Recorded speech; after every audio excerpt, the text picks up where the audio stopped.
Hello. Thanks. Welcome to Senate Education, Tuesday, April 25th. We're going to jump into Senator Gulick's bill S-132 and then move on for about an hour and a half or so on 483, 461, miscellaneous. Ed will wrap up with additional testimony that we talked about on the amendment from Bourget and others having to do with bullying and harassment. Seems to be one point that we need to finish this week so we can move to 461. With that, Mr. Schauber, thank you so much for joining us. We really appreciate it. I'm going to ask Senator Gulick, would you just remind us what we're trying to do here? Do you mind, or would you rather have? I'm happy to do it. It has to do with signatures to get on the ballot for school board and how there seems to be a discrepancy. It's kind of like a technical fix for some of the smaller communities. Right, and rural communities, you were saying they had to get as many as some of our bigger communities. Actually more. I need to get 50 in Burlington to get on the school board. And my compatriot here, Mark Schauber, has to get 60. And the population of his community is a fraction of where I live. So it seems like it's a problem that needs to be rectified. Yep. Mr. Schauber, we ended up one day when we were going through this bill, we started to hear some witnesses who kind of expressed a little bit of concern. I don't remember. I think what it was had something to do with depending on the district and the size of the district. So maybe you can just help us get to a good point on this. Sure. First of all, thank you so much for having me in to testify, and especially allowing me to do it remotely. My district's annual meeting is tonight, and I would have been tough for me to get back here if I had been up in Montpelier. So I appreciate it. By way of River Valleys, Unified School District. It's made up of Dover and Wardsboro in Windham County.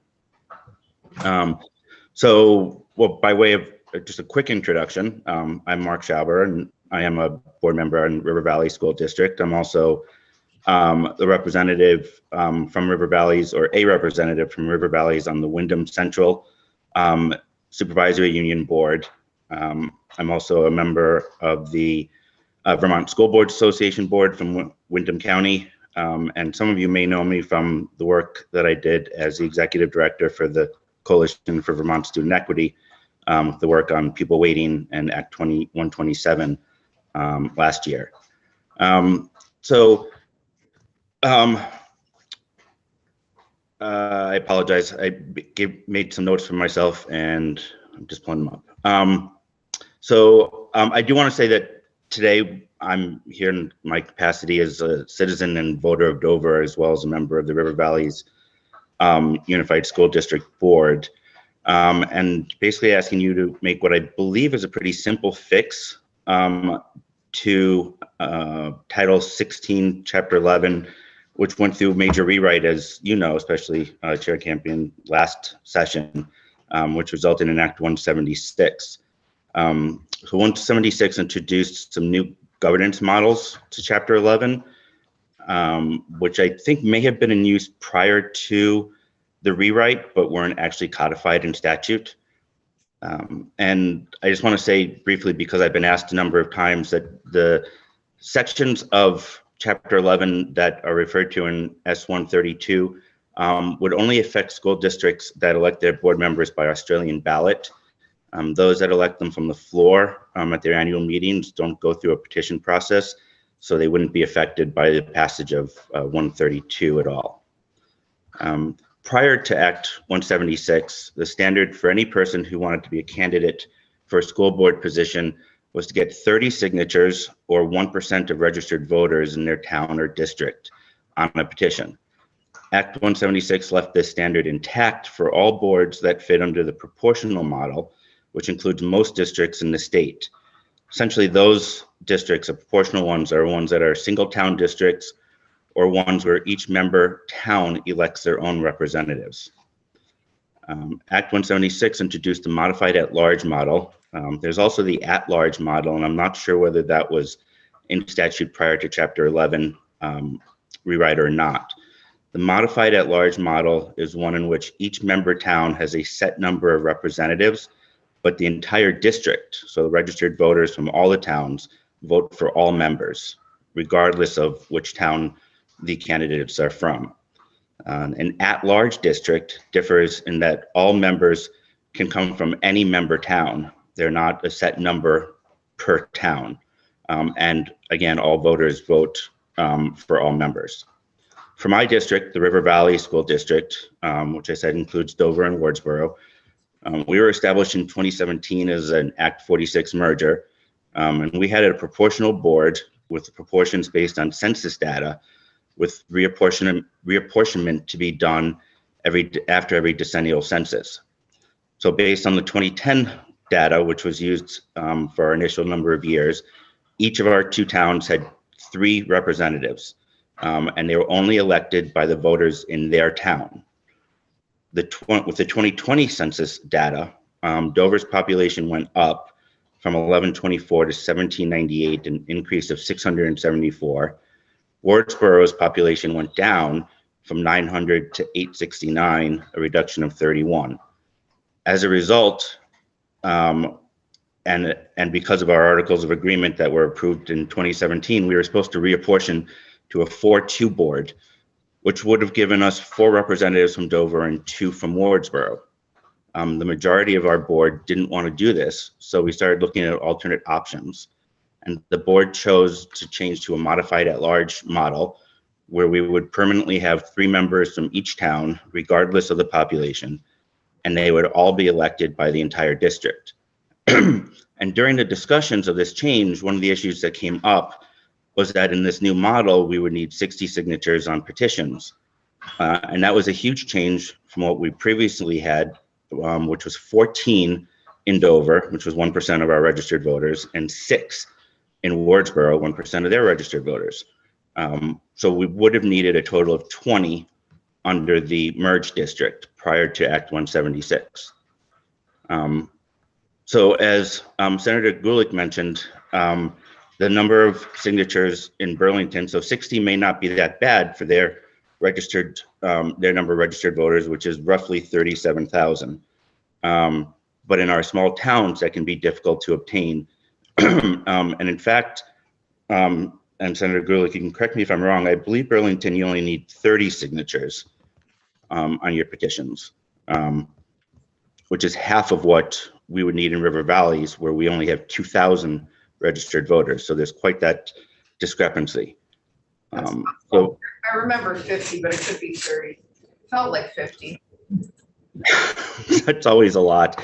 I know that I believe as a senator, you have to get 100, if I remember correctly. And House reps have to get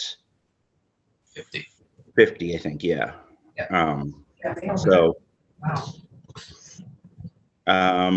so basically, there are a few reasons why I think that a change is warranted to Chapter 11 to bring it back in line with a single standard across all school districts. First, just consistency across the state for all school districts. And then also, so you have some consistency throughout the state, the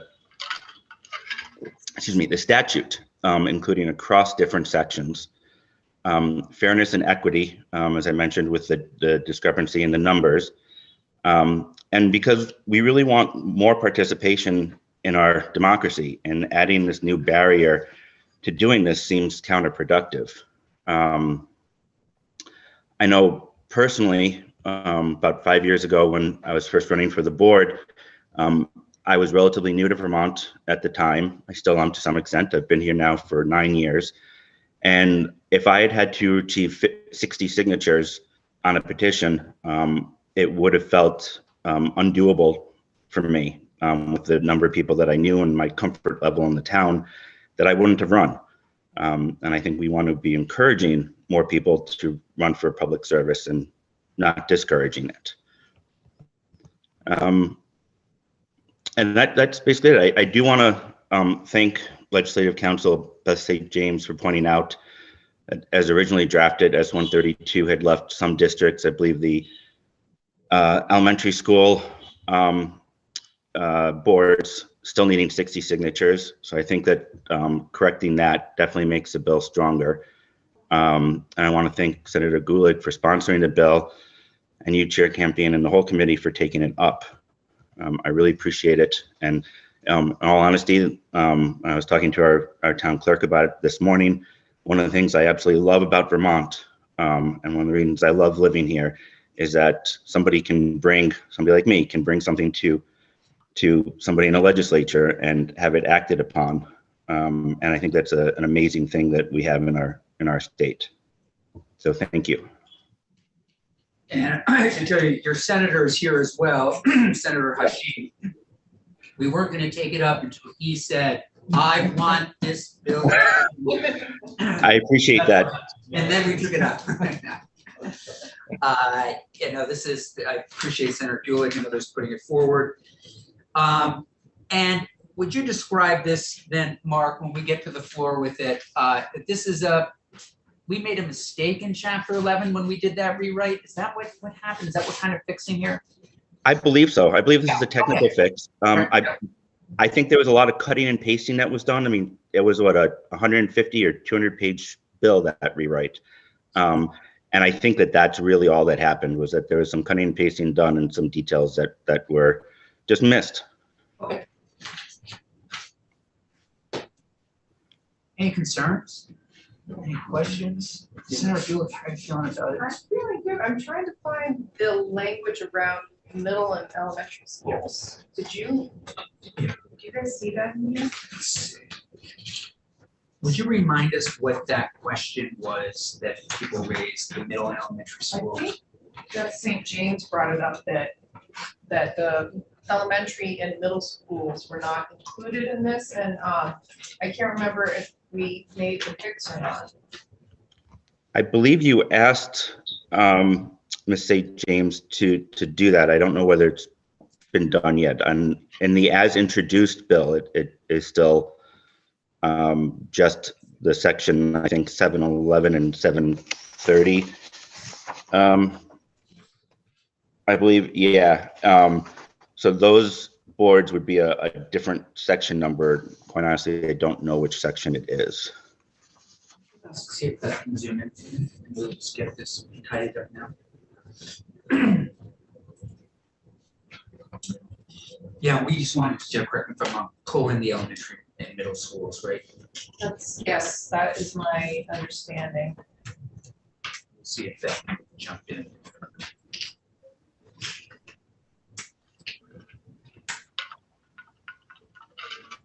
We're going to invite Ledger Council in right now, Mark, see if she can join us for a second so we can just settle this and hopefully. Great.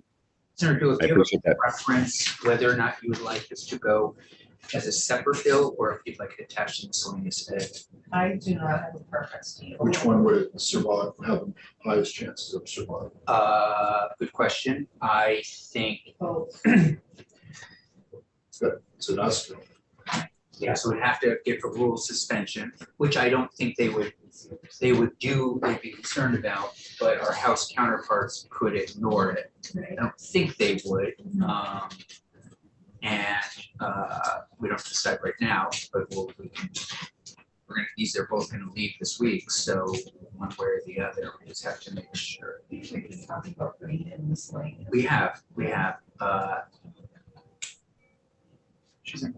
Okay, she's in. Okay. Well, we will ask her to add elementary and middle school, and when she's available, maybe she could join us for a few minutes. Anything else from you, Mr. Schauber? Not on this. Since I'm here, if you don't mind, I'd like to make a quick comment on 483, since you're going to be Sure. discussing that next. So basically, the way I see 483 is that it's a bill that is bringing a bit more equity, what I call equity and funding transparency.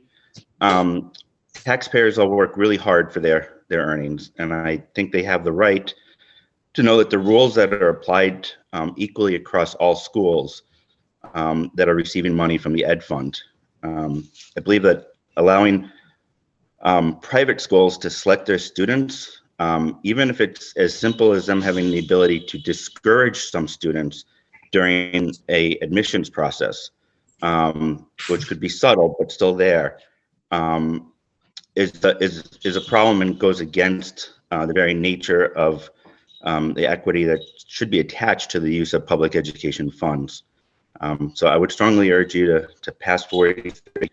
I do believe that bringing the two systems a little closer together is going to help make our public education system, including our private and independent schools, stronger. So I would encourage you to move forward with that. And I thank you for indulging me in those comments. Happy to. Great, so we'll keep you posted. The Ledge Council will ask them to make that change, and glad you were able to be with us, and we will either attach the miscellaneous ed or send it out on its own so that it'll be ready to go by next March is when we would want this in place. I'm available if you have any further questions, and I really thank you for your time. Appreciate it. Great. Take care. Have a good day. Thank you. Bye-bye. That's just legit. Okay. Okay, so we're just waiting for our next witness to hop on, please. Just curious. I think I've looked ahead on the agenda for the week, but can you outline the, any kind of big movements expected Wednesday through Friday? Like what are we, something we're gonna vote on? I would say we'll do 461 for sure, and likely this as well, without a doubt. This being 132.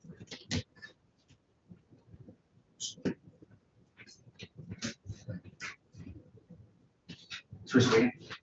Okay.